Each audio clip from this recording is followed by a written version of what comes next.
vocês, eu já coloquei a aula de hoje, tá? No Coreia.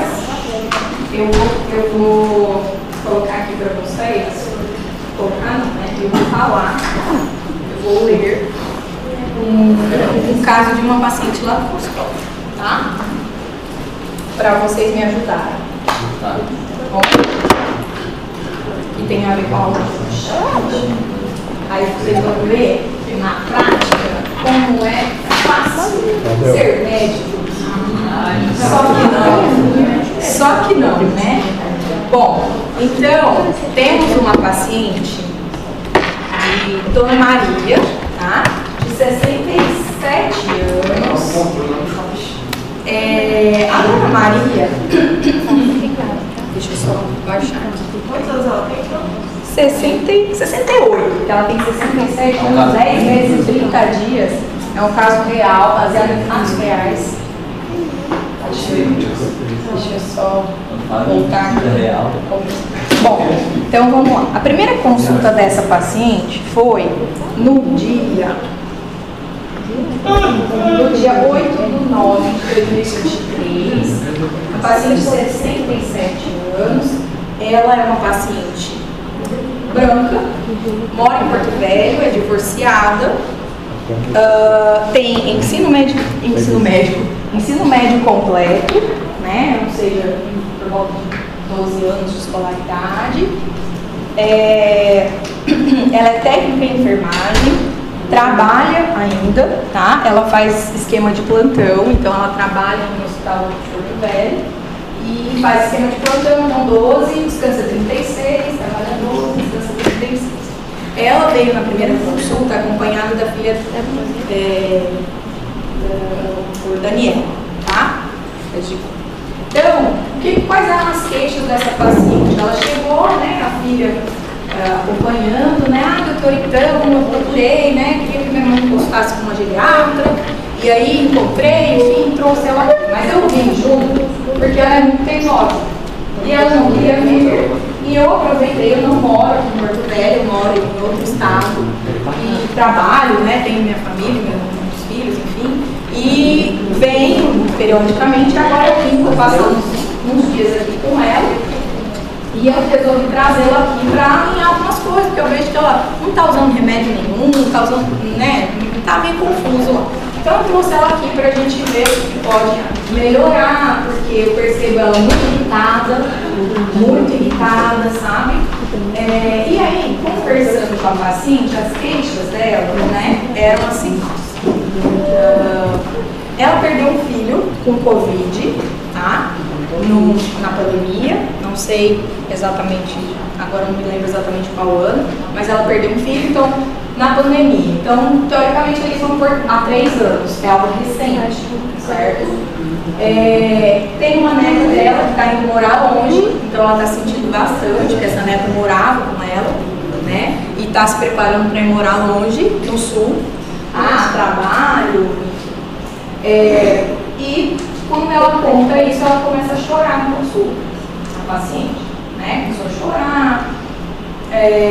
E aí, conversando com ela, né? Eu perguntei, olha, dona Maria, mas né, a senhora está chorando, a senhora está triste por conta da neta, o que está acontecendo? Me conta melhor, né? Como é que eu posso ajudar a senhora? Aí ela falou que ela tem tido crise de ansiedade, que até no trabalho, ela vai trabalhar, tem horas que ela está lá, né, em atendimento, enfim, né, ou às vezes parada lá, esperando o atendimento. E aí ela começa a sentir assim, um mal-estar, que ela tem que sair e ir lá para fora, né, num lugar afastado, sozinha, ao ar livre, respirar. Às vezes até ela tem que se deitar no chão para se acalmar, porque ela sente que o coração vai sair pela boca, ela sente que ela está muito ansiosa, enfim, né? Ela é técnica de enfermagem, tá, gente? Então, ela, mais ou menos, né, ela sabe dar nome para as coisas que ela sente, né?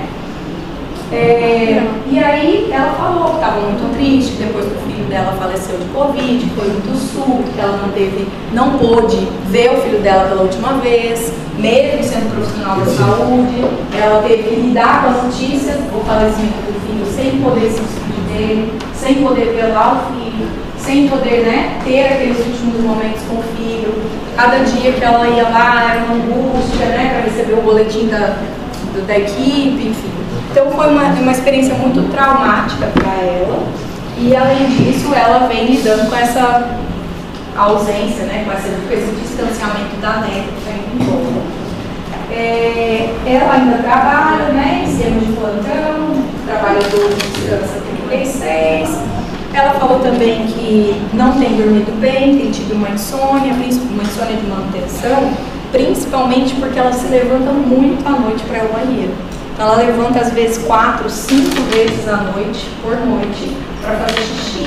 E aí cada vez que ela volta para a cama, ela tem dificuldade para retornar, né, o sono e perde muito tempo nisso. E aí ela falou que essa dificuldade de rotina, porque no dia que ela trabalha, ela vai às 7 da manhã para trabalhar, ela entra às 7, sai às 19, e aí no outro dia ela fica sem trabalhar, né? Ela não trabalha, ela fica em casa. Então, na verdade, ela tem dias que ela trabalha, tem dias que não. Então, ou ela fica o dia todo em casa, ou ela fica o dia todo fora, tá? Ela tem tido episódios de taquicardia durante o dia, né? Então tem momentos que ela sente que o coração acelera, que o coração vai sair pela boca, né? Ela já passou agora nos últimos dias, antes da consulta, com o cardiologista, e o cardiologista fez exames, tudo, né? E falou que estava tudo bem da parte cardiológica. Que o coração dela estava tudo bem e ela não precisava se preocupar com isso, tá? E aí ela ficou um pouco mais tranquila de saber que esses episódios de coração acelerar, né, ela sentia às vezes o peito, né, dor no peito, enfim, não era nada de origem cardíaca, tá? Ela tem tido também cefaleia, tá? Então ela falou que não era muito frequente, mas que agora tem sido quase diariamente uma cefaleia tensional. Ela às vezes acorda com uma dor assim, né? Então, a cefaleia tensional, como é que é a cefaleia tensional?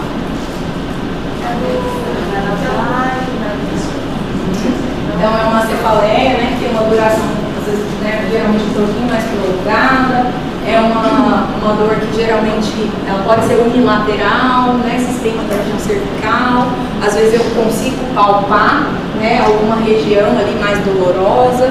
Eu consigo... Então ela começou a acordar às vezes com essa cefaleia e esporadicamente, e agora mais frequente, ela tem tido essa cefaleia no final do dia.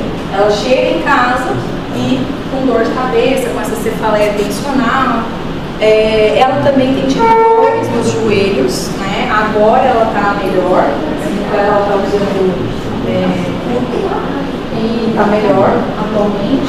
Ela tem varizes e tem bastante edema de membros inferiores, principalmente no fim de dia, e tem uma sensação de peso e desconforto nas pernas, tá? Então, principalmente no dia que ela trabalha, ela fica muito de pé, no final do dia ela sente que as pernas ficam mais cansadas, mais inchadas, né? Dói, mas não tem nenhum outro sintoma associado, ela tem um histórico de varizes, tá? Então, não teve mudanças significativas no peso recentemente, mas refere uma diminuição do apetite, tá? Segundo ela, ficou muito menos. E antecedente, ela, quando foi perguntada, ela falou que negou hipertensão, negou qualquer problema cardíaco. Segundo ela, tem alguns picos pressóricos ali isolados, geralmente relacionados a quadros de ansiedade. No momento que ela está mais ansiosa, a pressão chega a subir, mas ela não usa medicação contínua para isso.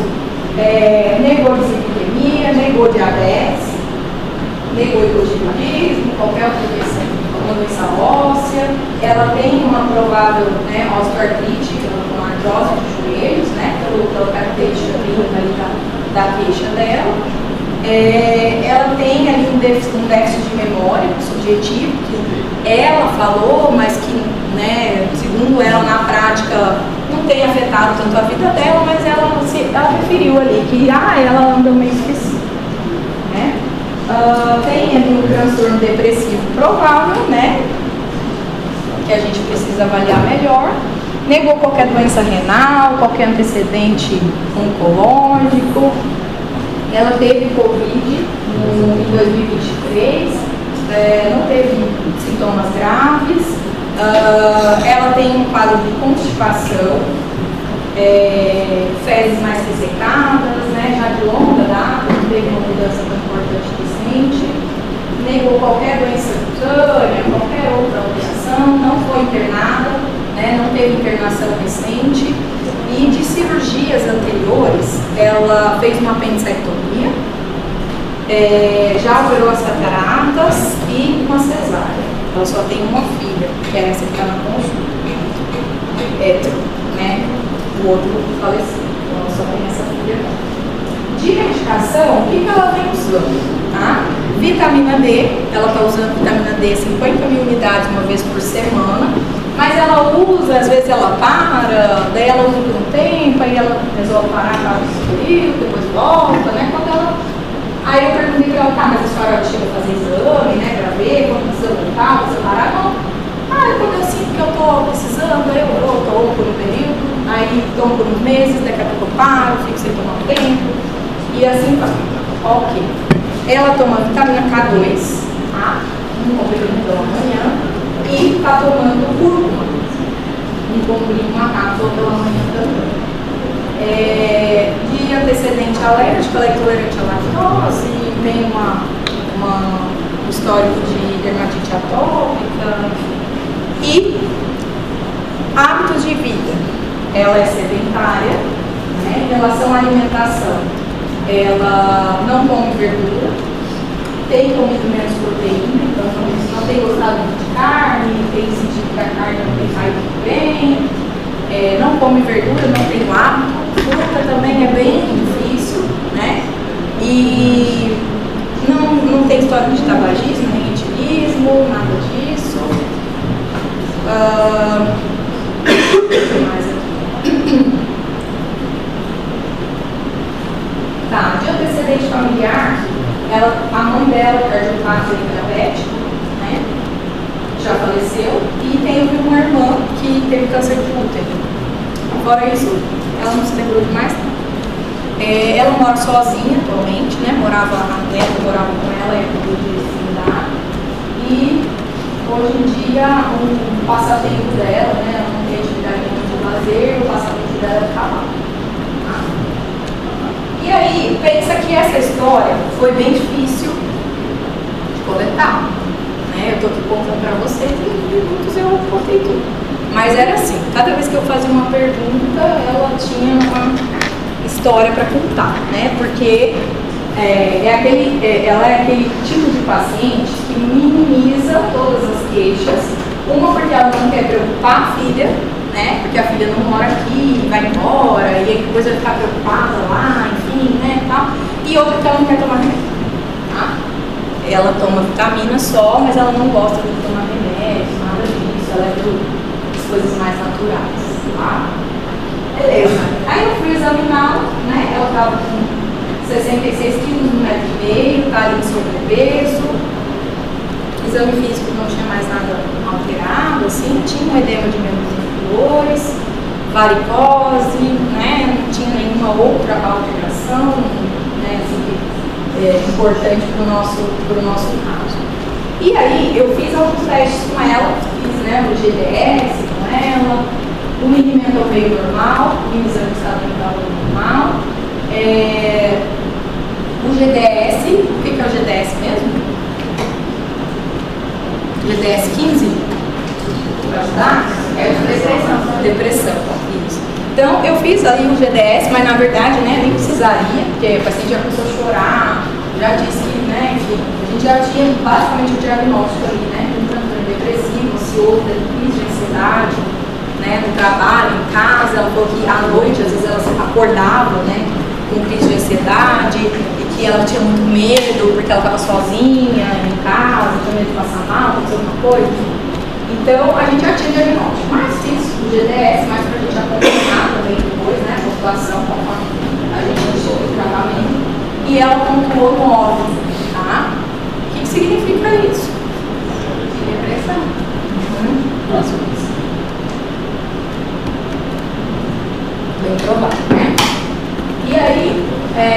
a principal queixa dela era a dor nos joelhos e o inchaço nas pernas, tá? Isso era o que mais incomodava ela. E aí, quando fui avaliá-la, né, vi que o edema, o edema dos membros inferiores tinha mais relação com a parte venosa, né? E ela é um paciente que fica muito de pé por conta do trabalho e tal, né? E acabei orientando para ela usasse meia elástica, né, meia de compressão, principalmente no trabalho, usar o dia todo, né, mas principalmente no dia que ela ia trabalhar, que ela era meio resistente. Ai, não gosto de usar meia. Olha, tudo bem, né, entendo, é ruim mesmo, que é muito calor e tal, mas assim, é interessante para a gente evitar o uso de medicação. Não, mas não, doutora, não, tem outra coisa? Tem nada natural que eu possa tomar? Olha, infelizmente a gente até tem, mas a gente não tem, eu não tenho como garantir para a senhora que vai funcionar. Pode funcionar, pode, mas pode não adiantar nada, pode ser só dinheiro, né, jogado fora. Então, a meia é algo que a gente sabe que funciona, não é medicamento. Mas não, aperta demais, eu tenho dificuldade de pôr, eu esqueço, eu não gosto não, porque eu moro sozinha, daí para eu pôr sozinha é difícil e tal. Tá bom. Vamos tentar então uma medicação? Eu vou deixar uma medicação para a senhora, né? Uma medicação para melhorar ali, né? Tônus vascular, para a gente ver se melhora esse edema e tal. E vou pedir uns exames para a senhora vai retornar aqui e a gente vê como foi, né, a questão da medicação, se a senhora se adaptou bem, se teve uma boa resposta, e a gente define se vai manter ou retirar a medicação, se a senhora daí estaria disposta, né, a usar meio, ou não, a gente volta a conversar sobre outras coisas, tá bom? Tá, sim. Ok, e aí, conversando com ela a respeito do quadro depressivo, a filha, junto, falou, não, doutora, ela tá muito irritada, ela briga com a gente por qualquer motivo, toda hora que a gente olha pra ela tá pelos cantos e não sei o quê, não. Falei, olha, tem a possibilidade de a gente iniciar uma medicação que vai estourar, acha que psicoterapia? Não acredito, não quero fazer. Falei, olha, então, né, vamos começar uma medicação, então, né, a senhora tem tido crise de ansiedade, né, não é bacana, a senhora agora, ela estava desenvolvendo um certo medo de trabalhar. Então ela chegava no trabalho, ela sabia que ela ia ter crise, ela já tinha crise antes da hora, porque ela ficava ansiosa no trabalho, né? Então, assim, né, falei pra ela, olha, vamos, né, iniciar uma medicação e tal. E aí a filha falou, doutora, pode prescrever, que eu vou ficar aqui por mês, 40 dias, sei lá o quê, e eu vou fazer ela tomar, pode deixar. Então tá bom. Eu vou pedir uns exames e quero ver a senhora daqui, né? Assim que tiverem prontos os exames para a gente definir uma instância, tá certo? Tá. E aí, ok, ela foi embora. Topou, entre aspas, né? A filha topou por ela, usar a medicação, e ela foi embora. Quando elas voltaram no retorno, ela não tinha conseguido fazer alguns exames, porque ela não tem plano de saúde, daí a filha, eles tentaram agendar, não conseguiram fazer todos, e aí a filha optou por marcar todos num lugar só na semana seguinte. Então ela veio para o retorno para dizer que ela estava muito melhor do ponto de vista emocional, que ela estava. Aí a filha falou, doutora, é outra pessoa, ela está bem mais tranquila, mais feliz, sabe, toda, tá bom, ok, que ótimo, maravilhoso. E a medicação da perna? Ela não quis tomar. Não quis tomar, porque esse lugar da perna é muito grande. Aí eu falei, mas a gente pode então colocar, né, uma dose menor, às vezes 2 comprimidos, né? Não, porque 2 comprimidos é muita coisa. Sabe, aquela pessoa que não facilita, né? Então, poliqueixosa, sabe? Se queixa de tudo, mas ela... Sabe aquela pessoa assim, né? Igual mulher, quando tá de TPM, assim, que quer reclamar, mas não quer que ninguém resolva o problema? É igual eu quando estou de TPM, que eu vou reclamar com meu marido, ele vem e fala, mas por que você não faz tal coisa? Eu falo, fica quieto, eu só quero reclamar. Eu não quero resolver, eu quero reclamar, só escuta, né? Ninguém pediu para você resolver meus problemas, meu filho. Eu só quero reclamar, só escuta e fica quieto. Né? A mulher é assim, ela é assim, ela quer reclamar, mas ela não quer que resolva. Entendeu? Então é mais ou menos assim. Só que assim, a gente não pode julgar, né? Por quê? Porque ela tem um contexto depressivo. É uma paciente que está assim, né? Está ali um contexto frágil, né, do ponto de vista emocional, se sentindo sozinha, né, se sentindo desamparada, a saúde vem se deteriorando, ela vem vendo, né, algumas dificuldades que o envelhecimento vem trazendo, ela vem vendo que para trabalhar ela tem tido algumas dificuldades no trabalho, tem sofrido algumas retaliações, vamos dizer assim, né, porque ela é mais velha, então ninguém conversa com ela, né, tem as panelinhas, assim, né? Então ela começou a perceber meio deslocada do trabalho, mas ela fica apreensiva de se aposentar, parar de trabalhar, e que ela não quer parar, mas ao mesmo tempo não é um ambiente que está fazendo bem para ela. Então ela está num contexto assim, bem conturbado, assim, né? E aí, beleza, né? Falei, olha, então vamos aguardar os exames e daí a senhora volta, mas toda hora vamos manter a medicação e tal, né? Vamos tentar usar a meia? Ai, doutora. Aí conversei com ela, tá bom, doutora, eu vou usar. Ah, doutora, mas assim, eu tô de Uber. Tem como você ver aonde que tem a meia? Porque eu vou direto na farmácia para comprar, mas se eu chegar lá e não tiver, eu não vou comprar não. Aí eu falei, então tá bom, senta aqui na recepção, peguei minha secretária, botei do lado dela. Senta aqui, olha aqui para a Ângela vai procurar uma farmácia onde tem, vai ver o preço, vai ligar para confirmar se tem, vai colocar a senhora no Uber, a senhora vai direto para aquela farmácia que tem, de lá a senhora vai para casa, a senhora vai comprar essa meia e vai usar, tá bom? Não, se tiver eu vou usar, então tá bom, tá certo, tá tudo certo, tá tudo resolvido. Ela falou, passou um pouco, ela voltou com os exames, tá? Deixa eu ver aqui, quando foi que ela voltou com os exames? Em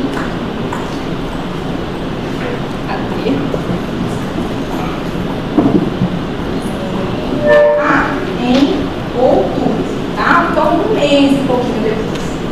Ela veio, né? Então, sem a filha, né? Porque a filha já tinha retornado lá para a cidade dela, e ela veio sozinha.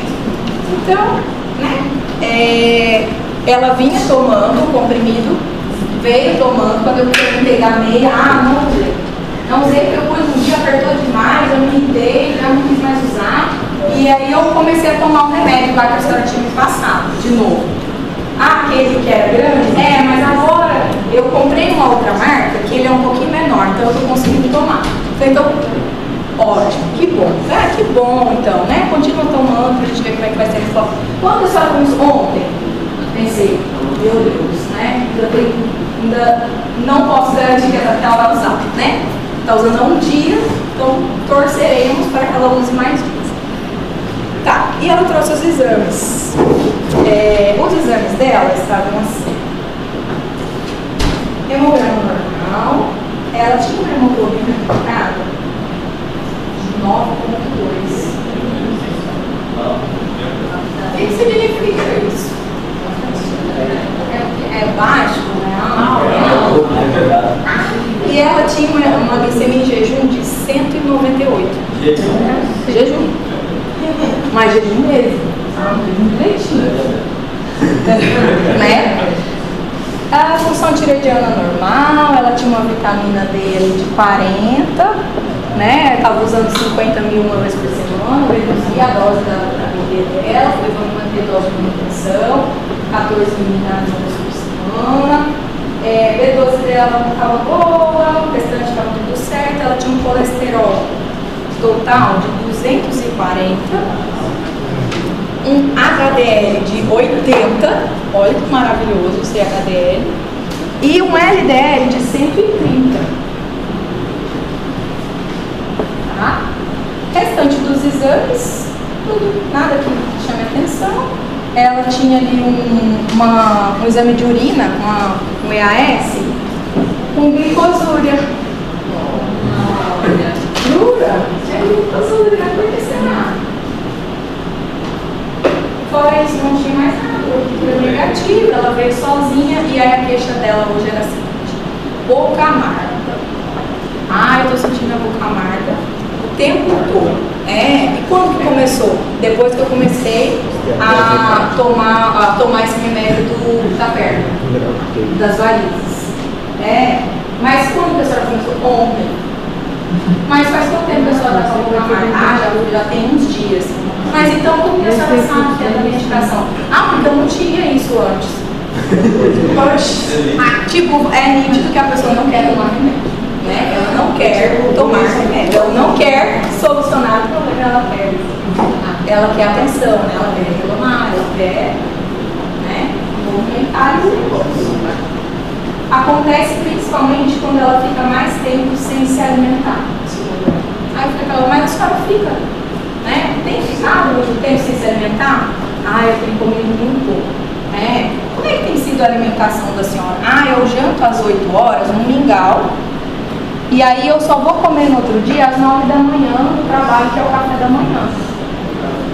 Aí eu falei, e o que a senhora come no café da manhã? Pão. Falei, a senhora come pão? Como pão. A senhora come açúcar? Como pão? Pão francês. Doutora, não tem como não comer pão, porque no meu trabalho só tem pão. Mas a senhora não consegue levar alguma coisa? Consigo. Eu levo. Mas aí eu não consigo comer, porque não dá tempo. Mas se a senhora não come o pão, mas o pão eu como rapidinho ali, não sei o que, dependendo do que eu levo, não dá tempo de eu comer. Então assim, né? Difícil, tá difícil, né? Tá difícil resolver. Beleza. Por isso que eu trouxe esse caso aqui pra vocês me ajudarem, tá? Ela tem sentido melhor, assim, da ansiedade, do quadro depressivo, mas ela tem ficado muito sonolenta de manhã. E é por causa da medicação. Ela tem muita vontade de dormir e acontece sempre no trabalho, mas ela não sente a mesma coisa quando está de folga. Mas a senhora toma um remédio quando está de folga? Toma. Então é um remédio. Mas como que eu sinto isso no trabalho e na casa eu não sinto? Aí eu falei, então é isso que a gente tem que entender, né? Entender o porquê, porque não parece ser da medicação. Se fosse da medicação, seriam todos os dias. Não, mas é porque em casa eu estou ali fazendo alguma coisa e no trabalho também. Então é difícil, mas vamos lá. Então ela está ficando lenta, ela ainda está fazendo bastante xixi durante a noite, 3, 4 vezes. Durante o dia ela não faz xixi. Ela não faz xixi nenhum durante o dia. A senhora toma água? A senhora toma água? Tomo muita água. Quanto que a senhora toma de água? Eu tenho uma garrafinha que eu tomo ela inteirinha. Quanto que tem essa garrafinha? Aquela garrafinha assim, ó. Dessa aí. 500 ml. Eu falei, a senhora toma quantas por dia? Não, no trabalho eu tomo uma. Aí quando eu chego em casa, eu tomo mais uns 2 copos. Olha, é pouco, né, e tal, mas tudo bem, a gente vai tentar ganhar isso, vamos tentar melhorar e tal, porque... e ela falou que ela toma mais água no dia que ela está, no dia que ela está trabalhando. No dia que ela está em casa, ela disse que só toma água à noite, que é a hora que ela lembra. Então eu falei, vai fazer xixi à noite mesmo, né? Ok. E aí, ela está ainda constipada. Eu tinha orientado algumas mudanças na alimentação, na primeira consulta, na consulta com a filha, no retorno, por conta do intestino, né? Então eu tinha orientado algumas coisas, aumentar a fibra, aumentar a água, né? Acrescentar algumas coisinhas na dieta e tal, para ver se melhorava o intestino. Ela falou que estava igual. Então não estava melhorando, não estava melhor. E a alimentação permanece da mesma maneira, ela não conseguiu melhorar nada na alimentação, tá? E aí eu expliquei para ela nessa consulta de hoje. Eu falei, olha, dona Maria, é o seguinte, temos um quadro de diabetes. Não, mas o meu diabetes é emocional.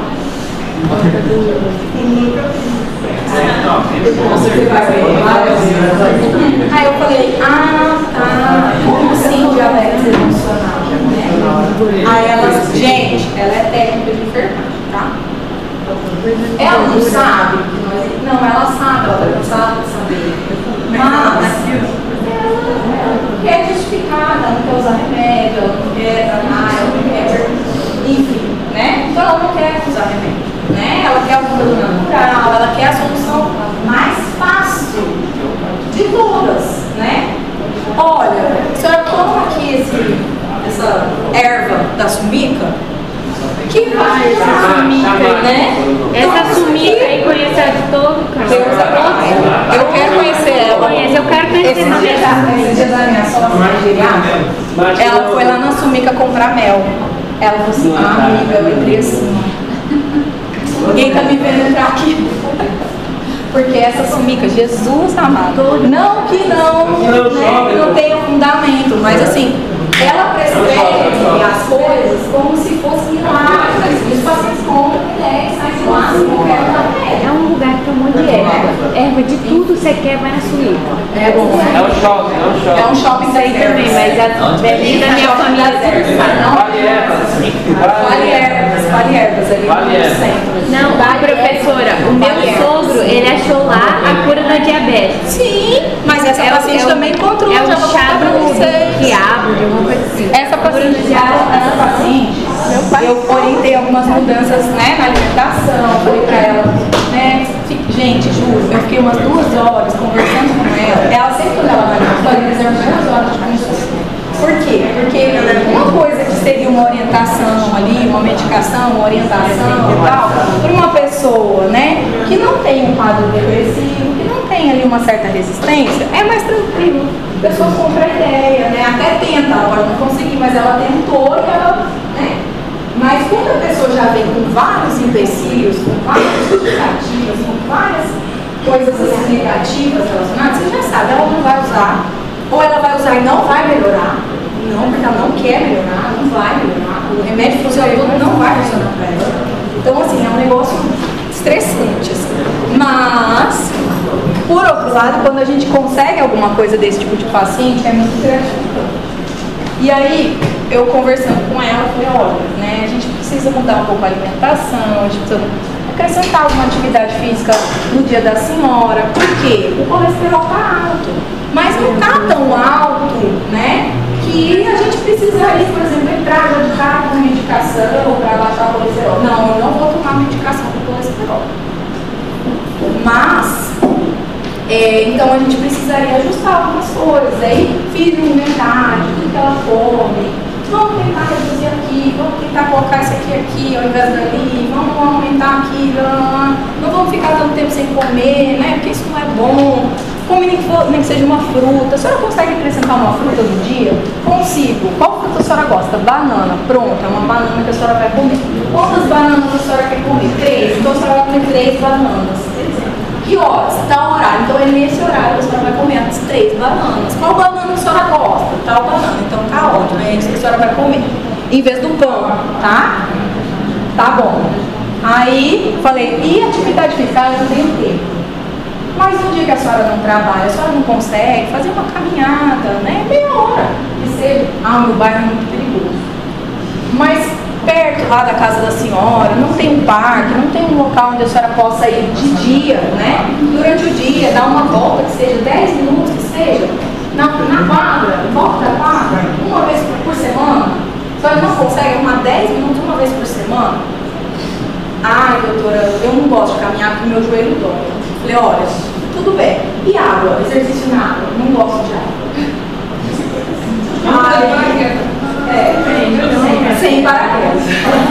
Aí eu falei, então vamos tentar achar alguma coisa. Fisioterapia, a senhora gosta de fisioterapia? Eu fiz fisioterapia uma vez, achei muito bom, até pro meu joelho, foi bom e tal, não sei o quê. Então, o que a senhora acha? Mas é muito caro, não tem dinheiro.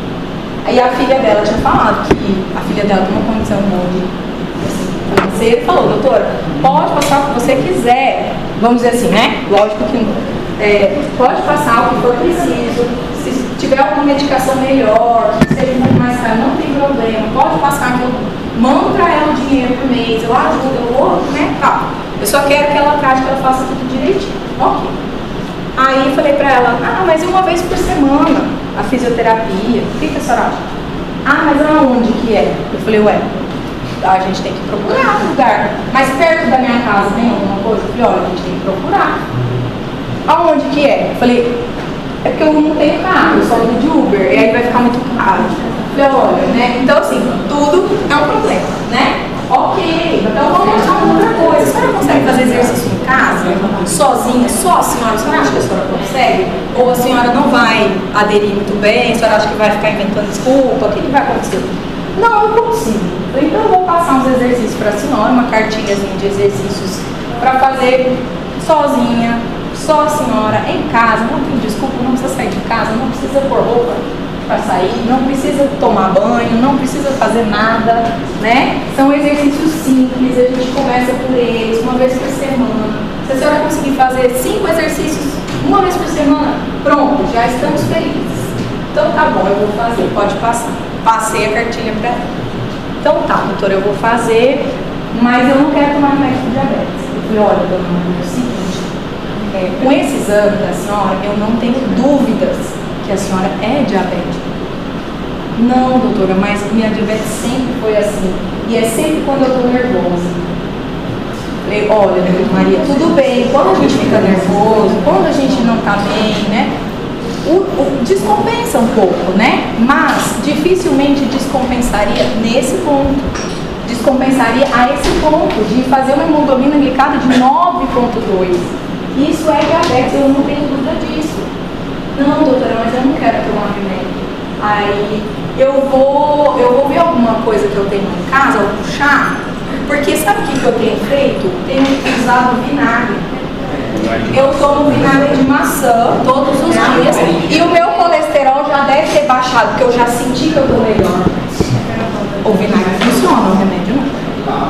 Aí eu falei, olha, os exames que a senhora fez não mostraram nenhuma melhora do colesterol, por isso que eu estou tentando, né, colocar a senhora para fazer uma caminhada, uma atividade, melhorar um pouco a alimentação, para a gente não precisar usar remédio, né? Porque a senhora está, né, um pouco acima do peso, ai, doutora, é o inchaço da senhora. O inchaço também. O inchaço também. Mas não é só o inchaço, né? A senhora precisaria perder um pouquinho de peso, né? Porque isso pro joelho da senhora também vai ser bom e tal. Conversas vão e vem. Ok, ela saiu de lá com uma prescrição para uma medicação de diabetes. Ela saiu de lá com uma prescrição ajustada, né? A vitamina D dela, 14 unidades, uma vez por semana, dose de manutenção. Ela saiu com a orientação das atividades, né? Sozinha em casa, escondida. A senhora quiser ficar escondida no quarto, ela pode fazer. 10 minutos a senhora faz. São atividades bem simples. Se a senhora conseguir fazer, já fico feliz, tá bom? Quero ver a senhora em 45 dias. 45 dias, doutora, eu vou ter que pagar outra consulta? Sim. Dá vontade de falar pra você assim, não, você não vai tomar mais nada. Você vê quando o transporte. Vamos mandar pra senhora. Morrendo. Aí, eu comecei a usar o medicamento do diabetes. E eu falei pra ela, olha, a gente vai começar a medicação, mas a gente vai ter que ir ajustando, né, de acordo com a resposta. Eu preciso ver como vai estar o exame da senhora, pra gente ver. Só que não vai ter um dia que seja em casa. Ah, tem, mas eu não gosto de ficar furando peso. Então tá bom. Então, a gente vai refazer os exames daqui um mês e a senhora volta aqui pra gente voltar a aumentar a medicação, trocar, ajustar conforme a necessidade, tá bom? Do diabetes, principalmente. Tá. Enquanto isso, a senhora tenta instituir essas mudanças e a gente vê também o colesterol como é que vai ficar e ver se precisa de medicação ou não, tá bom? Bom, e ela foi embora. Aí, 45 dias depois, aí o que acontece? O contato do consultório é a filha. Então, a gente tem, a secretária tem contato da filha. Então, sempre quando a filha sempre pede um feedback, ela sempre me manda mensagem e fala, doutor, e aí, como foi a consulta, né? Minha mãe é teimosa, eu quero acompanhar, mesmo de longe, eu quero saber mais ou menos o que está acontecendo, se ela está fazendo as coisas direitinho e tal. E aí, com todo o jeito, eu falei para ela, olha, a gente colocou uma medicação, ela é diabética, a gente colocou uma medicação. Ela é diabética, eu também é diabética, mas ela sempre falou que ela não era diabética, não. Que todo médico falava que ela era, mas ela não é, porque o diabetes é emocional. Eu falei, então, não existe diabetes emocional. O diabetes, quando a gente, né, por questões emocionais, ele pode dar uma descompensada, mas ele não vai mudar. Uma paciente que não é nada, né, tranquila, vai virar diabética por questões emocionais. Não vai. Então a gente precisaria, né, algumas mudanças e tal. Eu orientei, eu quero vê-la daqui 45 dias para a gente ver, né, os exames de novo, ver o que a gente pode ajustar, orientei assim, tá bom, doutora, pode deixar que eu vou pegar no pé. ela já sai com a consulta marcada, porque a filha sabe, se não marcar, ela não vem. Então já voltou, né, 45 dias depois, e aí vou contar para vocês. Vocês já cansaram? Vocês já cansaram? Ele puxou a orelha dela, ela puxou a orelha por causa da sua. Ele puxou a orelha dela, Tem que gostar puxou a orelha da senhora, fala pra ela. Não, ela gosta de ser. Ela gosta de ser aposenta, sabe? E aí, quando eu não disse isso dela, ela se sente importante. Porque, realmente, nesse dia aqui foi o dia mais crítico, foi em dezembro. Foi o dia mais complicado. Nesse dia, eu saí do consultório assim: não quero atender essa paciente. Não quero. Não quero. Pensei, o que eu vou fazer por ela? Não tenho. Sabe quando você se sente assim? Eu fico aqui 2 horas, a terceira vez eu fico 2 horas aqui falando, a mulher vem fazendo o que ela quer. E tipo assim, não é porque ela não sabe, é porque ela não quer. E assim, eu entendo todas as razões dela, né? Mas eu falei, gente, é algo muito frustrante quando você sabe o que você fez, você sabe qual é o diagnóstico, você sabe qual é o tratamento, você convence e fica lá 2 horas falando com a paciente sai dali como se fosse fazer e ela volta e não faz nada. Pior, né? Então, é que esse dia aqui, em dezembro, eu pensei em desistir da medicina. Pelo amor de Deus, eu vou vender churros. Não pode um negócio desse. Exatamente, vou parar lá para casa dela. Ok, daí ela veio, né, em dezembro, usando a medicação do diabetes, né, olha que beleza, usando a medicação da perna, né, das varizes, usando o medicamento da ansiedade, tá, ainda, usando vitamina K dela, para a conta dela, eu nem estou conhecimento disso, vitamina K2, e a vitamina D que eu tinha preciso, tá? Ok. Aí, conversando com ela, a hemoglobina glicada dela foi para 7. E a glicemia em jejum dela de 140. Mas está bem melhor. E o colesterol coroa. O colesterol era 230, 240, o LDL 120 foi para 150. E aí, né, ela fez uma ecocardiograma, fez elétrico, ok. Aí ela assim, ó, olha o que eu escrevi. Paciente é extremamente resistente ao tratamento com os medicamentos atuais. Relata que as medicações para o diabetes até o momento não têm apresentado resultados adequados, apesar de ter resultados bons. Deseja usar coenzima Q10, pois viu uma reportagem do Rodrigo Fábio.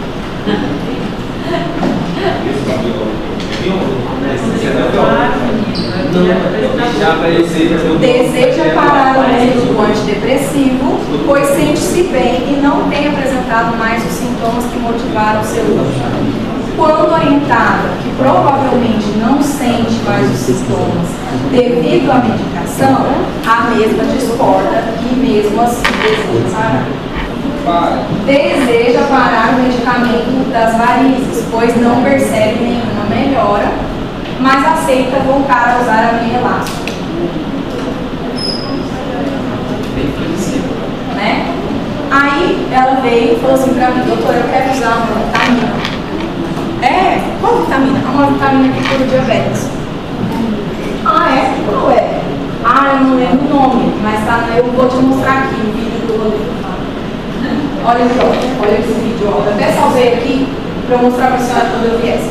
Tá aqui, ó, a manchete da reportagem. Rodrigo Faro, Rodrigo Faro cura diabetes cura seu diabetes aos 19 anos usando um complexo vitamínico.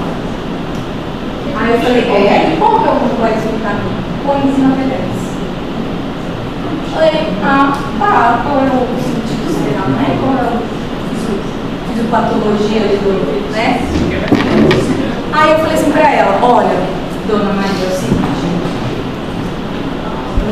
funciona, tá?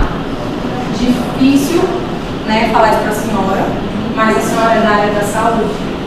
A senhora está cansada de saber que existe muito sensacionalismo, existem reportagens mentiosas.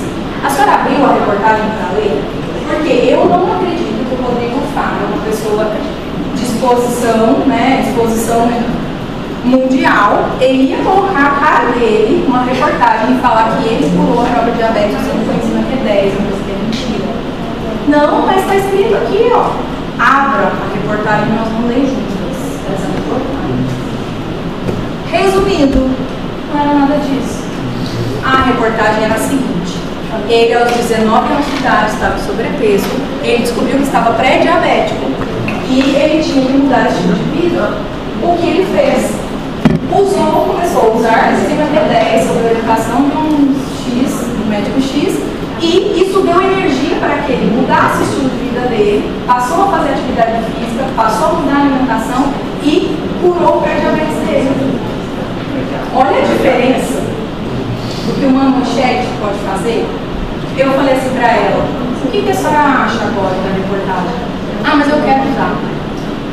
Tudo bem, a senhora pode usar, mas a senhora não pode parar de tomar o remédio do diabetes. Combinar? Não, eu não quero tomar o remédio do diabetes. Como que eu vou saber se a coenzima Q10 funcionou se eu estiver tomando remédio do diabetes? Aí eu falei: olha, tudo bem. Eu tentei argumentar que a forma e ela resistente. Falei: Ana Maria, é o seguinte, ó, não vai adiantar eu ficar aqui 2 horas falando coisas que a senhora já sabe. Não, não é fácil. Mas assim, eu pensei, eu falei: gente, meu papel não é dar um papel para ela, um remédio e tchau, e a senhora faça o que a senhora quiser. Meu papel é conscientizá-la de que ela está fazendo mal para a saúde dela. Tudo bem, se ela não quiser aceitar, não quiser acreditar, ok, mas eu vou fazer a minha parte, né? Porque é muito mais fácil eu pegar e falar assim: muito bem, diga tudo, tá aqui a coenzima Q10, tchau, um abraço, tá? Mês que vem a senhora volta, eu preciso do dia da senhora, tá bom? Minha cabeça nem pesada. Só que, né, eu parei e falei: cara, não é justo, né? Não é justo eu fazer isso com o meu diploma, com meu preparo, né? É um desafio. Eu posso simplesmente não entender mais, ok? Né? É um desafio de se passar. Mas eu não me sentiria bem se eu não conseguisse pelo menos plantar uma sementinha de dar esporte na situação. Aí eu falei para ela: olha, mas é o seguinte, não vai adiantar, assim como todas as outras consultas, a gente ficar 2 horas conversando e eu explicando coisas que a senhora já está cansada de saber. A senhora é técnica de enfermagem, a senhora deve ver gente o tempo todo com diabetes lá no trabalho da senhora. A senhora já viu alguém com o pé amputado? A senhora já viu alguém sem enxergar? A senhora já viu tudo isso? Já vi. Então, isso o diabetes faz a longo prazo. A senhora está agora, a senhora ainda tem tempo de mudar o futuro. Depois que a perna é amputada, depois que altera a função renal, depois que vai para a hemodiálise, depois que compromete isso, não adianta mais. Tem só que administrar os danos. Mas assim, já aconteceu. Eu estou tentando ajudar a senhora sabe que o que tem fundamento e o que não tem. Se a senhora quiser usar a coenzima Q10, a senhora vai usar o que a senhora quiser. A saúde da senhora. Mas o meu papel é orientar a senhora com o que faz diferença, com o que tem evidência, com o que realmente faz sentido. Eu não vou rasgar o meu diploma e falar para a senhora usar uma coisa que não tem fundamento só para deixar a senhora contente e voltar para esse bem. Falei: então assim, a senhora faz o que a senhora quiser. Eu vou fazer a prescrição da maneira como tem que usar. E a senhora vai sair daqui e vai usar o que a senhora quiser. Mas eu não preciso saber. A senhora use da maneira como a senhora quiser, mas eu não vou saber. Por quê? Porque eu estou com a minha consciência de que eu estou orientando correto. Se a senhora quiser fazer de outra forma, a senhora tem 67 anos. A senhora é técnica de enfermagem, a senhora não é ignorante. Então, dona Maria, eu sinto muito, eu não posso fazer nada pela senhora. Daí, aí ela assim: tá bom, então eu uso a coenzima Q10 e fico com o remédio do diabetes. Tá bom. E aí, quando que eu faço o exame de novo para saber se a coenzima Q10 funcionou? Falei, daqui um mês, pode ser? Pode. Tem que pagar outra consulta? Tem. Então tá bom, eu vou estar aqui daqui um mês com o exame. Aí não é caro, aí não tem problema, né? Ela veio só pra Aí eu falei assim pra ela, então tá bom, tá aqui a receita, a senhora usa coenzima Q10, a senhora usa coenzima Q11, Q20, Q50. Não falei isso, não falei isso. Falei, a senhora usa coenzima Q10, mas não deixa de tomar o remédio de diabetes. Combinado? Combinado. Então tá bom. E a senhora vai tentar fazer atividade física ou vamos começar uma estatina? Não vou começar, porque isso aí dá câncer. Eu falei, então tá bom, então usa, então vamos deixar pra lá, né? A senhora, aquilo que eu disse, eu não vou repetir. A senhora sabe o que é melhor para a senhora. A senhora sabe o que é melhor, mas a senhora sabe o que a senhora vai fazer. Não vai adiantar ficar aqui 2 horas. Eu vou perder meu tempo e o tempo da senhora. A senhora vai sair daqui e vai fazer o que a senhora quer. Por que eu vou ficar aqui 2 horas falando que a senhora já sabe? A senhora não está preparada para essa mudança. Tudo bem, respeito, mas não queira que eu prescreva coisas sem evidência, eu não vou prescrever isso. Aí ela foi embora, feliz da vida, com a coenzima Q10 dela, né? E voltou 30 dias depois, mantendo um bom controle do diabetes, mas a perna continua inchada, tá usando a meia, não tá usando o remédio, não tá, parou antidepressivo, tá irritada, tá ansiosa, não tá dormindo, não mudou a alimentação, fez porcaria nenhuma, mas tá usando a coenzima Q10. Aumenta, né? Aumenta a dose, até intoxicar, que isso gente.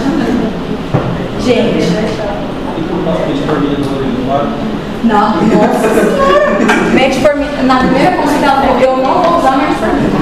Foi a primeira coisa que ela falou na consulta. Eu falei, mas a senhora não falou que não é diabética? Mas eu não vou usar metformina porque eu não tolero, eu passo mal. Então a senhora já usou? Já. Então a senhora sabe que a senhora é diabética? Não, eu não sou diabética, é emocional. Eu teve um período, depois eu parei. Aí eu pensei, Senhor, né? Dai paciência, porque se der força, não vai prestar, né? Enfim, né? Tudo isso eu falei para vocês para que a gente entenda como é fácil tratar o paciente diabético. Como é fácil convencer o paciente que ele tem diabetes. Olha que maravilha. Olha como é fácil. Tem certeza que a senhora deve ter um paciente que é muito extremo, está tomando remédio com isso. Exatamente. Está fazendo hipoglicemia. Porque, né? Bom, então, vamos lá. Eu vou passar mais rapidinho aqui. Então, quando a gente fala de diabetes, idoso, a gente tem algumas mudanças, né? A gente tem algumas alterações, algumas diferenças no indivíduo adulto mais jovem e da criança, óbvio, né? Então, de acordo com o CDC em 2020, 10,5% da população mundial é diabética, tá? E, de acordo com a Federação Internacional de Diabetes, em 2017, 425 milhões de diabéticos no mundo. E assim, gente, vai aumentar cada vez mais, porque os nossos hábitos são muito ruins e estão piorando. Então, as pessoas não se conscientizam dessa mudança de estilo de vida. Medicação vai ajudar? Vai amenizar sintomas? Vai evitar complicação? Vai. Só que se eu não mudo o estilo de vida, eu vou só acrescentar medicação, né? Então, a gente sabe que existe um aumento progressivo conforme a idade aumenta, né? Então, na população idosa, o índice de diabetes é muito maior, né? Porque a gente tem outros fatores também que são mais comuns no diabetes, no idoso, como acúmulo de gordura abdominal, inatividade física, que a gente acabou de falar, né? E a gente também tem tido tratamentos mais eficazes, e isso tem feito com que os diabéticos vivam mais. Então, vivam mais na presença da doença. Então, vivam mais, vivam melhor, mas portadores de doença, né? E tratando. Então, a estimativa é que em 2045 sejam 628 milhões de diabéticos, tá? E estamos nós aqui, ó. aproximadamente 80% vivem em países desenvolvidos, porque a gente tem questões culturais envolvidas, né? Questões de acesso à saúde, questões de disponibilidade, né, da alimentação mais orientações dietéticas, né? Então aqui a gente sabe que esses são os dados do IBGE de 2019, então a região do Brasil onde tem mais, né, onde tem uma incidência, uma prevalência maior, uma proporção maior de diabéticos é no Sudeste. Cerca de 8,5% da população do Sudeste é diabética. Olha lá que bonitinho a gente, ó. A gente tá bonitinho, olha lá. 5,5%. Provavelmente porque tá errado a cidade. Não conseguiram fazer exame, né? No SUS. Então a gente sabe que, olha esse gráfico. Aqui a gente tem ali, ó, a barrinha azul é das pessoas entre 60 e 64 anos. De 65 a 74 é a população que a gente tem uma maior prevalência, uma maior incidência de diabetes. Então veja que acima dos 60 anos, mais de 60%, né? Olha a minha conta, né? Quase 60% da população diabética está acima de 60 anos. Então, por isso é importantíssimo a gente falar disso na geração. Então, assim, não vou entrar em detalhes, né? Diabético tipo 1 é uma questão genética. Muitas vezes o paciente pode viver, né? Com certeza, até a fase de idoso, mas ele já vem acompanhando a insulina e com bom controle, geralmente, até esse momento. Porque se ele não controlou, provavelmente ele não vai estar vivo nessa fase da vida, né? Infelizmente. Mas, diabetes tipo 2, 90 a 95% de todos os casos que encontramos nos idosos. Então, quase 100% dos nossos idosos diagnosticados com diabetes tipo 2, né? Só 5% ali é diabetes tipo 1, né? É a grande minoria. Então, o diabetes tipo 2, ele acontece principalmente por questões multifatoriais. Tem fatores genéticos, né? Então a gente sabe que a questão genética influencia, mas alguns fatores ambientais são extremamente importantes. E é onde a gente entra na discussão, né, no indivíduo idoso, por conta da obesidade, do acúmulo de gordura visceral, né? Então a circunferência abdominal, né, o acúmulo de gordura na região abdominal e nos órgãos especificamente, a gente sabe que é um fator de risco muito mais importante, tá? O diabetes tipo 2, então, é a forma mais comum de diabetes e aumenta a prevalência conforme a gente envelhece, né? Então, os idosos, então, a prevalência no Brasil, então, aproximadamente 1/4 dos idosos acima de 65 anos tem diabetes. Então, pensa, 1 a cada 4 acima de 65. Idoso, né, com diabetes, o que isso acarreta, né? Esse idoso que é portador de diabetes, ele tem um maior risco de declínio cognitivo, né? Então a gente tem que estar sempre rastreando e acompanhando a cognição desse paciente diabético que vem para o consultório e tem também, né, um alto risco de institucionalização, porque geralmente esses pacientes eles apresentam certas complicações que vão exigir um atendimento um pouco mais complexo e muitas vezes essas instituições vão ser as mais preparadas, vamos dizer, né? Em casa, muitas vezes as famílias não conseguem dar esse suporte. E tem algumas particularidades, né, que a gente tem que falar no caso dos idosos. A funcionalidade, né, eu preciso saber a funcionalidade do meu paciente diabético ou que estou investigando um quadro de diabetes, eu preciso saber para todos os idosos, mas nesses pacientes é extremamente importante porque isso vai guiar a minha terapia, isso vai guiar a minha abordagem, tá? algumas comorbidades, porque isso vai me auxiliar também, né, a estabelecer o risco cardiovascular desse paciente, a estabelecer quais outras doenças eu tenho que procurar, qual medicação vai ter um padrão mais favorável para esse tipo de paciente, né? Então, se ele tem uma doença arterial coronariana, se ele é hipertenso, se ele teve já um AVC, se ele é sarcopênico, né? E eu também preciso entender o perfil medicamentoso desse paciente, se ele está em polifarmácia e as principais reações adversas, né, das medicações eu preciso estar atento. Por isso, eu preciso de uma avaliação global para poder delinear, né, os meus objetivos terapêuticos.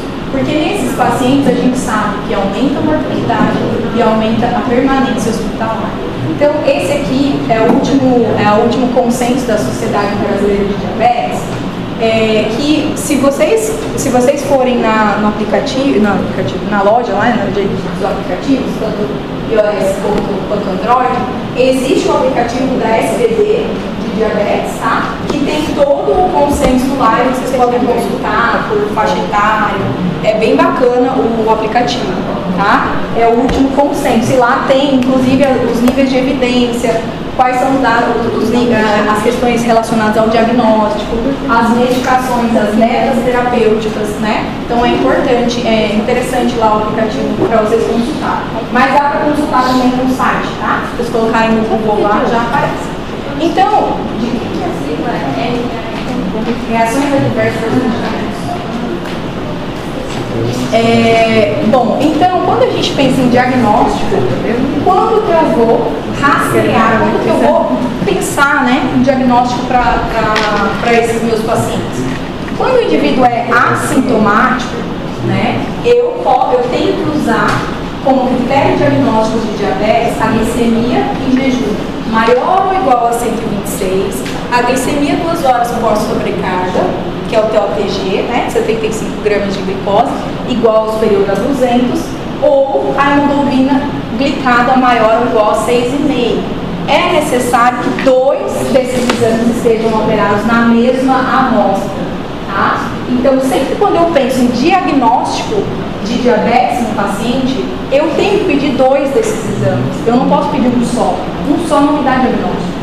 Eu preciso ter 2 desses exames alterados na mesma amostra de sangue, alterados nesses níveis que eu citei ali, para que a gente chegue à conclusão que esse paciente é diabético. E se o paciente sintomático, por exemplo, o paciente interno numa cetoacidose, tem ali uma glicemia aleatória de 200, pronto, ele é diabético, eu não preciso nem ficar investigando muito, né? O paciente sintomático, sintomas que são claramente devido à hiperglicemia. Com uma glicemia aleatória de 200 ou mais, é diabético, tá? Aqui, então, são os critérios laboratoriais que eu comentei com vocês. Então, eu preciso ter 2 desses parâmetros alterados na mesma amostra de sangue. Então, ali eu tenho a definição de normal, pré-diabetes e diabetes tipo 2, tá?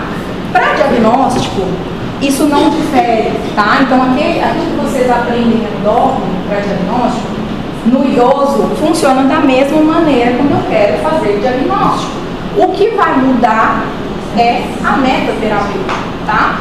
Quando eu penso em rastreio, né? Rastreio é pedir o exame de uma pessoa que não tem sintomas, né? De maneira aleatória, check-up, né? Check-up, vou buscar diabetes.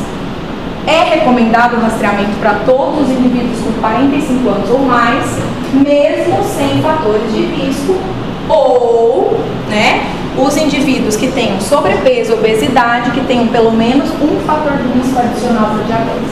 Então, acima de 45 anos eu faço para todo mundo, com ou sem fator de risco, e quando o paciente tem fator de risco, eu posso começar antes esse rastreio, tá? Os fatores de risco adicionais são esses, né? Então, idade maior que 45, sobrepeso, história familiar, HDL menor que 35, sedentarismo, né? Então, assim, boa parte dos meus pacientes vão passar por rastreio, tá? A gente sabe que as principais complicações do diabetes, né? Complicações crônicas são as macrovasculares e as microvasculares, né? Vocês já tiveram isso, né? A gente, não vou entrar em detalhes, isso acaba sendo muito semelhante, né? É praticamente igual no adulto mais jovem ou no idoso, as complicações são as mesmas, né? É lógico que a gente tem que pensar no idoso em relação à meta terapêutica, uma coisa que difere bastante, né? Para o indivíduo mais jovem, quando a gente fala de endocrinologia geral mesmo, né? O diagnóstico é o mesmo, os parâmetros são os mesmos, os valores são os mesmos.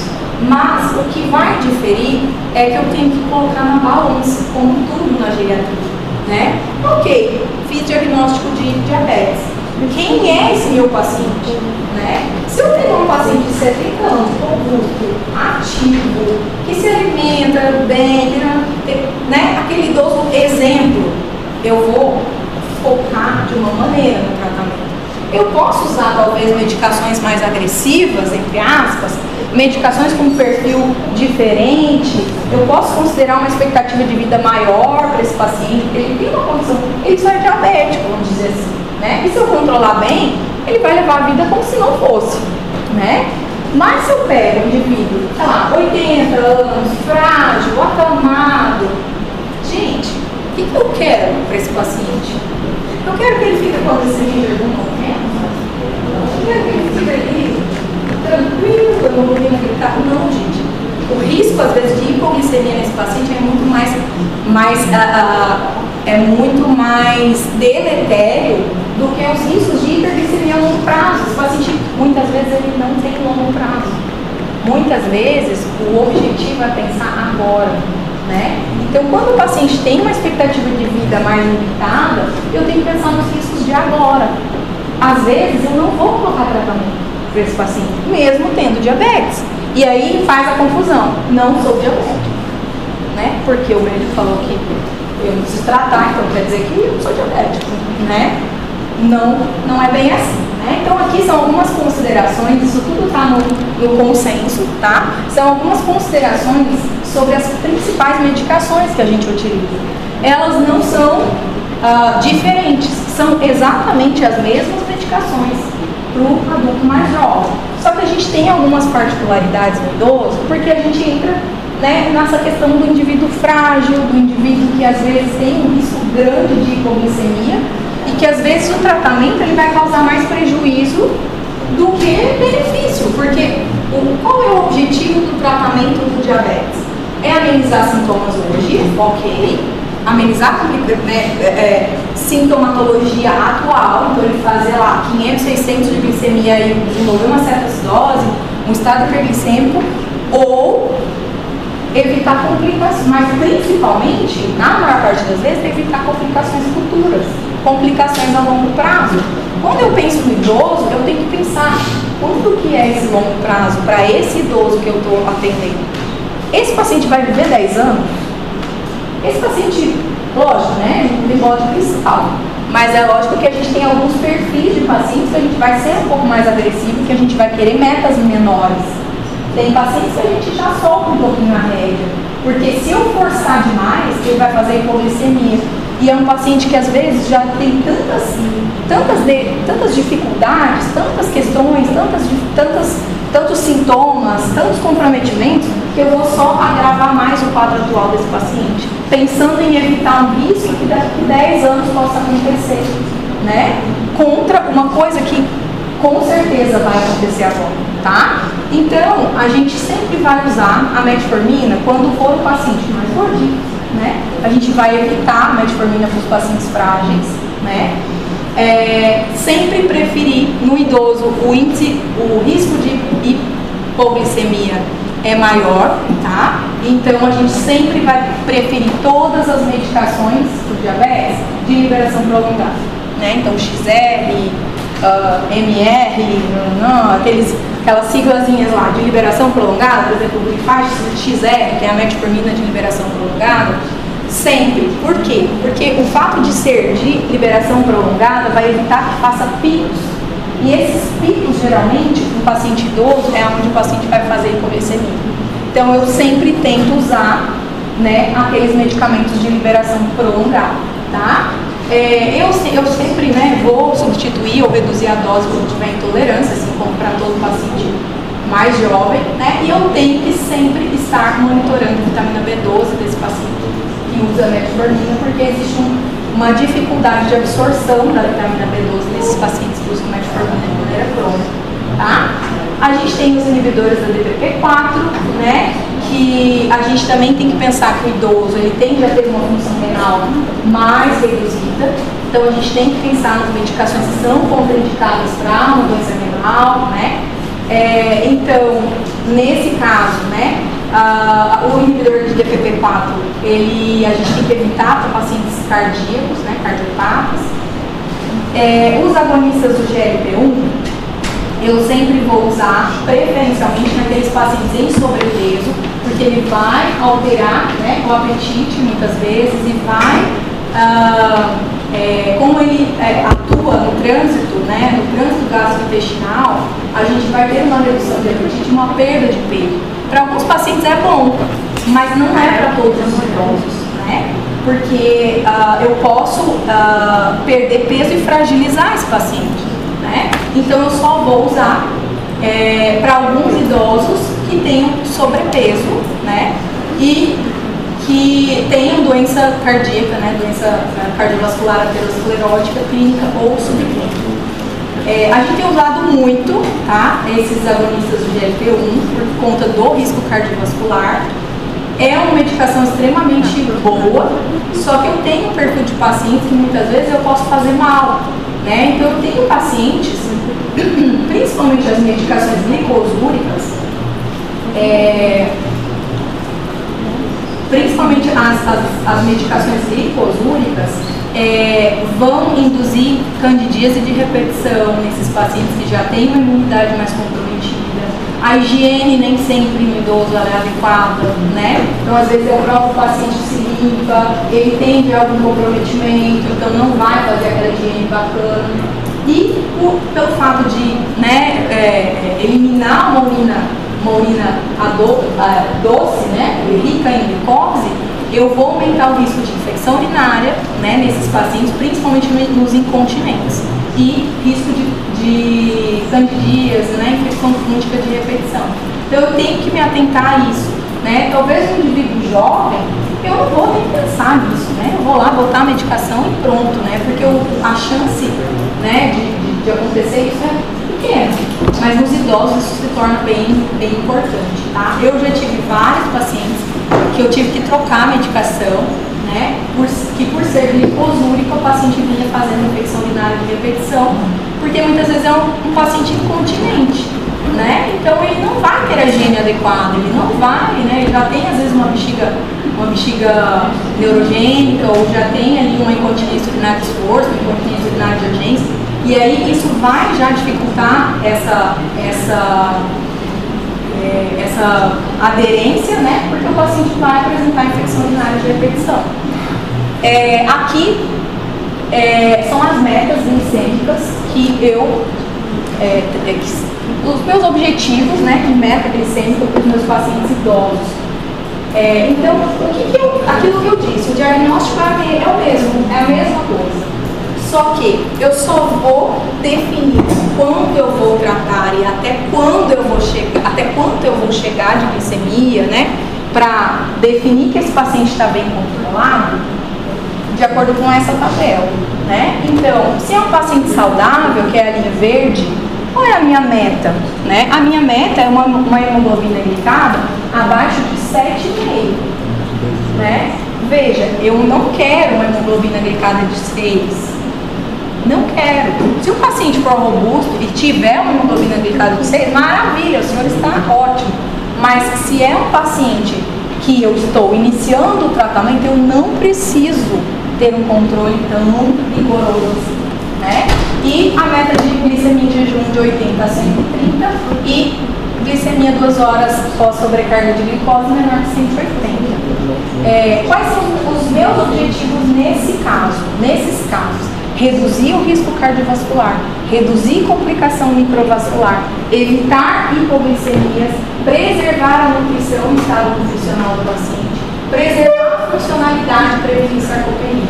Então é isso que eu quero para o paciente. Eu não quero que ele esteja no desenho Não quero que ele seja o exemplo da geriatria, aquele com a hemoglobina glicada mais maravilhosa do mundo. Não, porque às vezes eu vou submeter esse paciente a alguns riscos que eu não preciso, né? Então, quem é esse paciente saudável, esse paciente verdinho?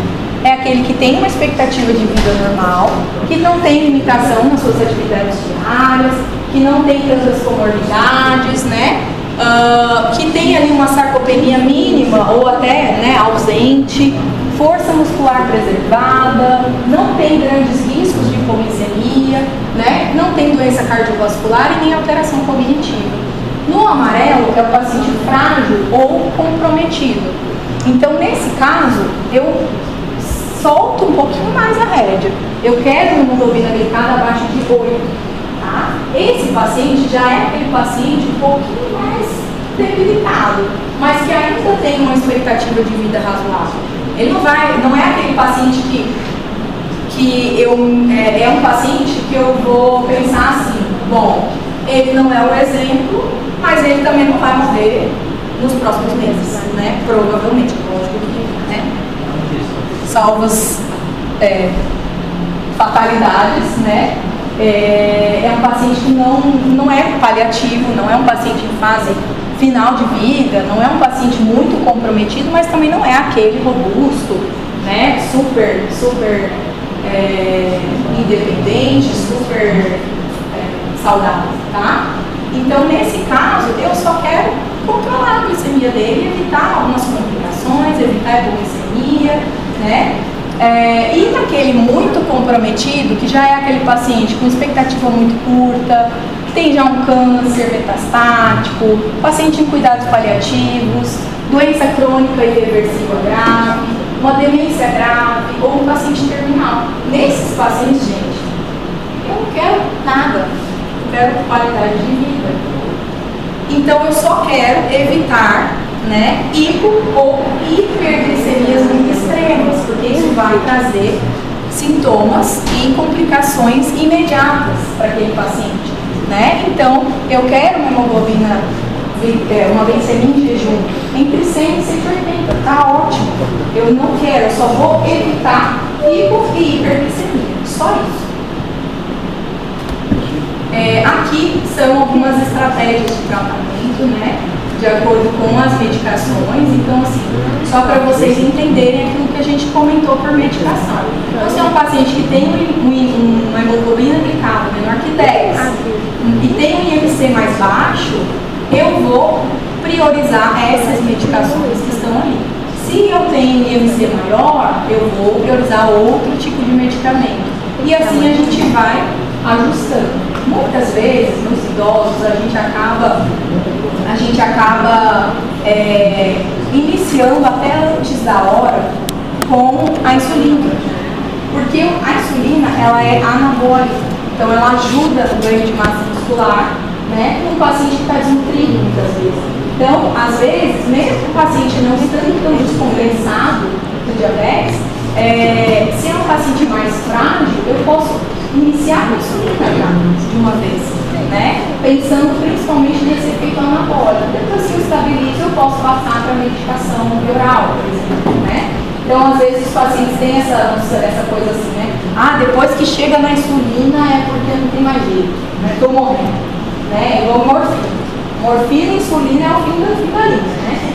Então, a insulina é a mesma coisa. E, na verdade, nesses pacientes, é diferente. Por quê? Porque eu quero efeitos mais imediatos e depois eu posso partir para uma estratégia um pouco mais livre, um pouco mais leve, né? Eu não quero um controle tão rigoroso. Mas para iniciar um paciente que eu preciso manter massa muscular, que eu preciso tirar, às vezes, o processo de fragilização, né? Então, nesses casos, é uma das diferenças, né?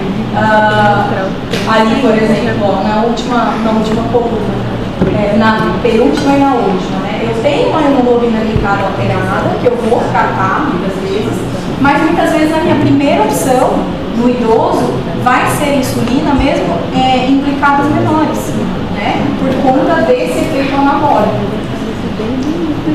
Certo? Na sequência aqui tem tireoide, mas a gente não vai falar de tireoide, tá? Tá bom? Combinado? E não falamos mais.